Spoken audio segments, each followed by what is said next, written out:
तो स्टूडेंट्स अभी हम लोग देख लेते हैं कौन कौन से ऑब्जेक्ट पोजीशंस है कॉनकेव मिरर में।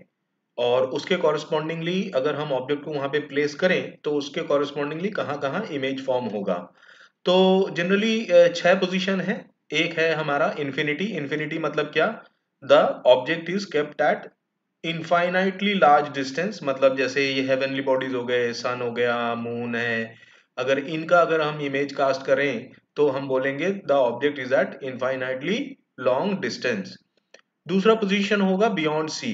तो मतलब अगर सी के पीछे कहीं भी हम उसको रख दें तो that will be beyond C. और उसके बाद हम रख सकते हैं at C, then between C and F, और उसके बाद एट एफ एंड पी के बीच में भी हम रख सकते हैं। तो ये जो है 6th पोजीशन है।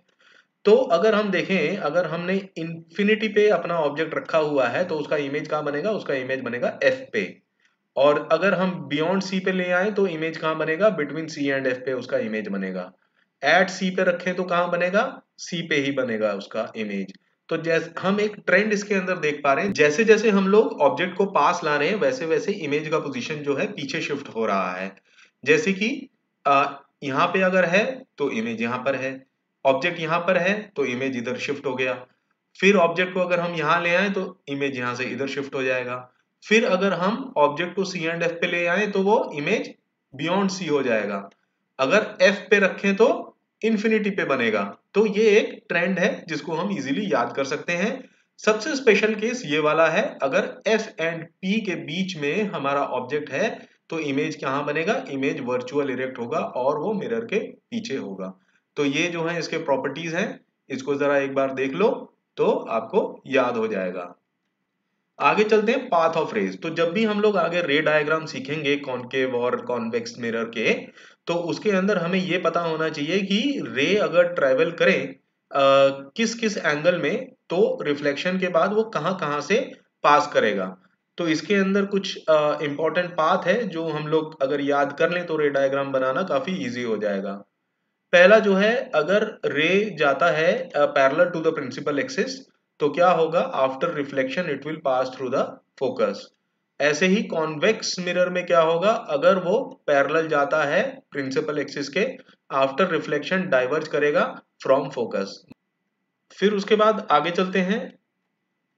इसके अंदर अगर हम देखें कि अगर कोई रे ऑफ लाइट फोकस के थ्रू पास होके आ रहा है और कॉनकेव मिरर पे पड़ रहा है तो रिफ्लेक्ट करने के बाद वो parallel to the principal axis जाएगा, जो पहले का उल्टा है।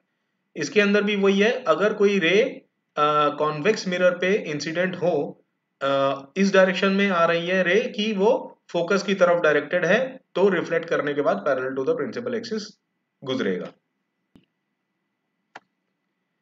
थर्ड पोजीशन है, अगर सी से कोई रे पास हो रहा है सेंटर ऑफ कर्वेचर के थ्रू तो रिफ्लेक्ट करने के बाद उसी डायरेक्शन में वापस आ जाएगा। क्यों? क्योंकि सेंटर से अगर मैं सरकमफेरेंस पे कोई लाइन खींचूं तो वो रेडियस होगा, और रेडियस जो है इस पर्टिकुलर पॉइंट पे, ये वाला जो पर्टिकुलर पॉइंट है, इस पॉइंट पे क्या होगा? रेडियस इस पर्टिकुलर पॉइंट पे ये होगा 90 degree.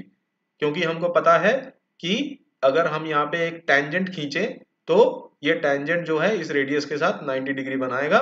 So this ray which is coming from C and falling on the circumference of the mirror will be perpendicular, और 90 डिग्री होगा मतलब एंगल ऑफ इंसिडेंस इज 0, तो एंगल ऑफ रिफ्लेक्शन भी 0 ही होगा। जैसे ये आ रहा है, अगर नॉर्मल हम खींचे तो यही नॉर्मल है, तो एंगल ऑफ इंसिडेंस 0 है, तो एंगल ऑफ रिफ्लेक्शन भी 0 होगा, क्योंकि as per the law of reflection angle of incidence should be equal to angle of reflection, तो उसी डायरेक्शन में जाएगा।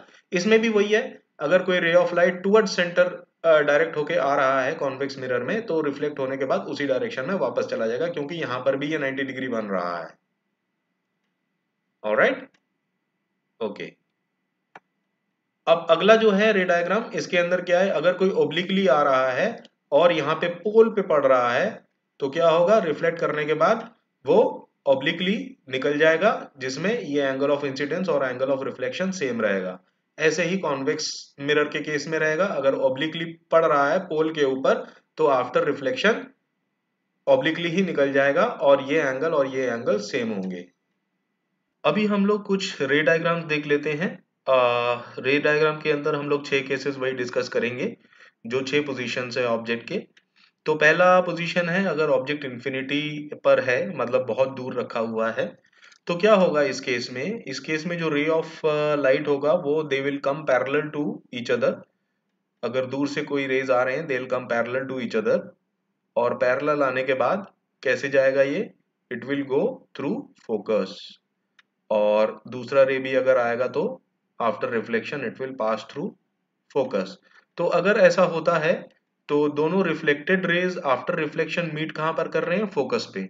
तो इमेज कहाँ पे बनेगा? जहां पे रिफ्लेक्टेड रेज मीट करती हैं वहीं पर इमेज बनेगा। So this will be what?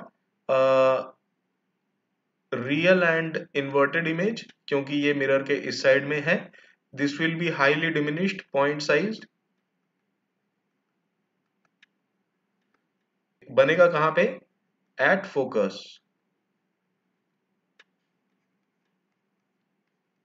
तो ये तीन प्रॉपर्टीज होंगी इमेज की। आगे बढ़ते हैं। अगला जो रे डायग्राम है वो है बियॉन्ड सी, मतलब ऑब्जेक्ट जो है बियॉन्ड सी है कहीं पर भी। तो हम दो रे डायग्राम बनाएंगे रिप्रेजेंट करने के लिए। बेसिकली आते तो काफी सारे रेस हैं जो ऑब्जेक्ट के थ्रू पास होकर आती हैं, लेकिन हम सिंप्लिसिटी के लिए और नीट डायग्राम बनाने के लिए खाली दो रेस दिखाएंगे। तो एक रे जो है पैरेलल पास करेगा ऑब्जेक्ट के थ्रू, और आफ्टर रिफ्लेक्शन कहाँ जाएगा? हमको पता है फोकस से जाएगा। और दूसरा हम पास करेंगे सी के थ्रू, तो आफ्टर रिफ्लेक्शन ये इसी डायरेक्शन में वापस आएगा। तो दोनों रिफ्लेक्टेड रे, एक ये रिफ्लेक्टेड रे है और एक ये रिफ्लेक्टेड रे है, दोनों कहाँ पे मीट कर रहे हैं? यहाँ पर बिटवीन सी एंड एफ। तो इमेज भी इधर ही बनेगा। ये भी आपका जो है रियल एंड इन्वर्टेड होगा, डिमिनिश्ड होगा मतलब छोटा होगा, और between C and F image बनेगा। अगला केस डिस्कस कर लेते हैं। अगर हमारा ऑब्जेक्ट सी पर है, यहाँ पे अगर हमारा ऑब्जेक्ट रखा हुआ है सी के ऊपर, तो क्या होगा? वही एक रे को हम पैरेलल ले लेंगे प्रिंसिपल एक्सिस के, तो after reflection it will pass through focus. और दूसरा जो है हम यहाँ से सी के थ्रू नहीं लेंगे, it will be very difficult to form a ray diagram. अगर हम सी के थ्रू लें, इसको भी बड़ा करना पड़ेगा। तो हम क्या करेंगे इस केस में? ऑब्लिकली ले लेते हैं हम। अगर ये ऑब्लिकली इसके ऊपर जाएगा तो कैसे ये यहाँ से रिफ्लेक्शन के बाद कैसे जाएगा? ये ऑब्लिकली जो है निकलेगा रिफ्लेक्शन के बाद, और यहाँ पे मीट करेगा एट सी पे। तो यहाँ पे इमेज भी सी पर ही बनेगा। तो इस केस में जो प्रॉपर्टीज होंगी वो है, एक तो रियल और इन्वर्टेड तो इमेज होगा ही होगा, और जो दूसरा होगा वो है सेम साइज का होगा, और थर्डली ये जो है एट सी पे होगा इमेज। तो ये इमेज की तीन प्रॉपर्टीज होंगी। तो अभी हम लोग डिस्कस करेंगे केस 4, जिसके अंदर हमारा जो ऑब्जेक्ट होगा वो बिटवीन सी एंड एफ होगा। तो इस केस में जो रे डायग्राम बनेगा, जिसके अंदर पहला रे ले लेंगे हम लोग जो कि parallel to the principal axis जाएगा, और रिफ्लेक्ट करने के बाद वो एफ से गुजरेगा। और जो दूसरा रे है वो हम ले लेंगे सी से, जो कि रिफ्लेक्ट करने के बाद उसी डायरेक्शन में वापस आएगा। तो अगर हम इसको प्रोड्यूस करें और इसको भी प्रोड्यूस करें, तो कहीं ना कहीं ये मीट करेगा, और जहां पर भी ये मीट करेगा वहीं पे जो है इमेज बनेगा। तो क्लियरली ये हमको दिखाई दे रहा है कि ये क्या है? एनलार्ज्ड इमेज है, और क्या है? रियल इन्वर्टेड है, और क्या है? बिहाइंड सी है। तो पोजीशन हो गया बिहाइंड सी, नेचर हो गया रियल इन्वर्टेड, और मैग्निफिकेशन हो गया एनलार्ज्ड। अगला केस डिस्कस करते हैं जिसके अंदर हमारा ऑब्जेक्ट जो रहेगा वो एफ पे रहेगा। एफ पे रहने से इमेज कहाँ बनता है? हमको पहले ही पता है कि वो इन्फिनिटी पे बनेगा। तो देख लेते हैं रे डायग्राम से। एक रे हम parallel to the principal axis ले जाएंगे, और रिफ्लेक्ट करने के बाद वो एफ से गुजरेगा, और दूसरा रे अगर सी से जाए रिफ्लेक्ट करने के बाद उसी डायरेक्शन में आएगा। तो इसको हम कितना भी प्रोड्यूस करें they will not meet because they are parallel. तो हम यही मान लेंगे कि वो इंफिनिटी पे मीट कर रहे हैं। तो इस केस में क्या होगा? The image will be highly enlarged,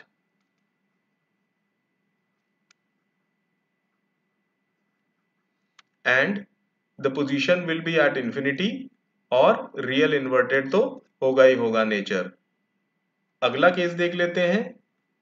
इस केस में the object will be between F and P. तो ये एक स्पेशल केस है। इसमें अगर ऑब्जेक्ट हमारा यहां पर है तो इसका रे डायग्राम कैसे बनेगा? वही एक हम रे ले लेंगे parallel to the principal axis और रिफ्लेक्ट करने के बाद जो है ये एफ से गुजरेगा और जो दूसरा रे है वो सी से पास करेगा और after reflection it will come back. लेकिन ये इस डायरेक्शन में कहीं मीट नहीं करेंगी क्योंकि ये क्या हो रही है, डाइवर्ज हो रही हैं। तो ये मीट कहाँ पर करेंगी? अगर इसको हम प्रोड्यूस करें बैकवर्ड्स, यहाँ कहीं मीट करेगा ये और यहीं पर जो है इमेज बनेगा। तो ये मिरर के दूसरे साइड में हो रहा है इमेज, तो इसीलिए वर्चुअल एंड इरेक्ट इमेज बनेगा और ये एनलार्ज तो है ही है and this is beyond P. तो ये जो है 6 केसेस हमने डिस्कस कर लिए हैं हमारे कॉनकेव मिरर के।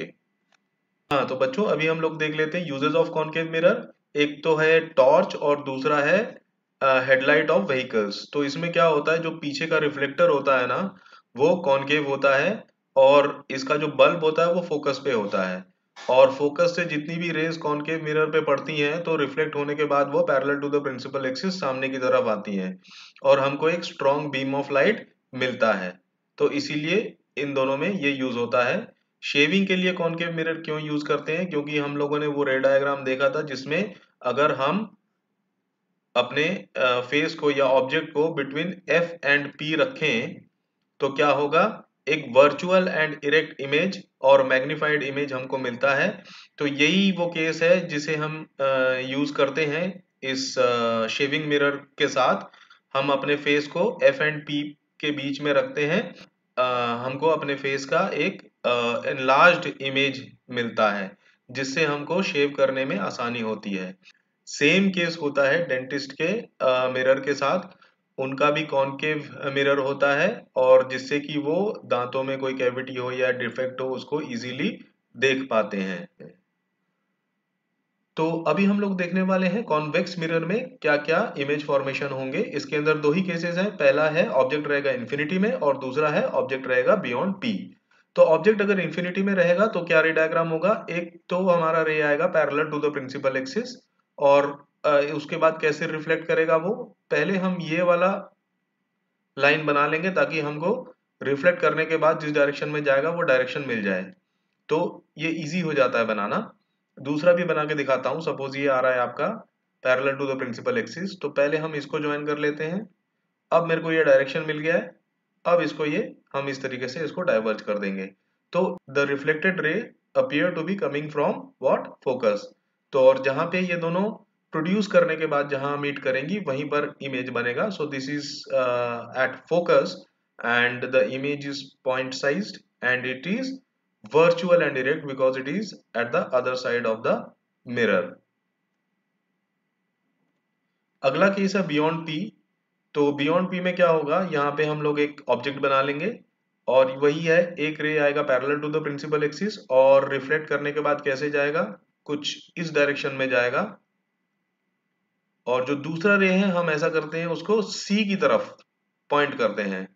तो सी की तरफ अगर पॉइंट करें तो यहां से एक ये सपोज ये सी की तरफ जा रहा है तो रिफ्लेक्ट करने के बाद उसी डायरेक्शन में वापस आएगा। लेकिन अगर हम इस रे को प्रोड्यूस करें तो वो कहाँ पे मीट करेगा, यहाँ कहीं मीट करेगा और इधर जो है हमारा इमेज बनेगा। This is also virtual and direct image and this is diminished, छोटा है। हमको एक चीज ध्यान देने वाली है, जो ये हमारा कॉन्वेक्स मिरर है इसके अंदर जो भी रे डायग्राम बनेंगे, जो भी इमेज फॉर्मेशन होगा वो डिमिनिश्ड ही होगा, छोटा ही होगा, बड़ा इमेज नहीं बनेगा। तो अब देख लेते हैं uses of convex mirror. Convex mirror को रियर व्यू मिरर में लगाया जाता है व्हीकल्स के। उससे क्या फायदा होता है, एक तो हमको इमेज जो है ऑलवेज इरेक्ट इमेज दिखाई देती है, इन्वर्टेड इमेज नहीं दिखाई देती है। इन्वर्टेड मतलब वर्टिकली, वैसे लैटरली इन्वर्टेड रहेगा इसके अंदर लेकिन वर्टिकल इन्वर्जन नहीं रहेगा, मतलब ऊपर का नीचे नीचे का ऊपर नहीं रहेगा, लेकिन लैटरली इन्वर्जन इसके अंदर रहता है। और दूसरा ये है कि इसका वाइडर फील्ड व्यू होता है। कॉन्वेक्स मिरर जो होता है इस तरीके से होता है कॉन्वेक्स मिरर, तो इसका जो फील्ड व्यू होता है, देखने का जो एरिया होता है वो काफी वाइड होता है। तो बच्चों अभी हम लोग देखने वाले हैं साइन कन्वेंशन। साइन कन्वेंशन इसलिए इंपॉर्टेंट है क्योंकि आगे जब हम लोग न्यूमेरिकल्स करेंगे तो हमें प्रॉपर साइन पता होने चाहिए कि object distance, image distance, object height, image height positive होगा या नेगेटिव होगा। तो इस साइन कन्वेंशन को याद करने के लिए कुछ चीजें हमको जानना जरूरी है। वो ये कि ऑलवेज जो है इंसिडेंट रे लेफ्ट से राइट की तरफ जाएगा, और जो डिस्टेंसेस हैं वो ऑलवेज मेजर की जाएंगी पी से। तो जो भी डिस्टेंसेस पी से लेफ्ट की तरफ होंगी वो सब नेगेटिव होंगी, और जो पी से राइट की तरफ होंगी वो सब पॉजिटिव होंगी।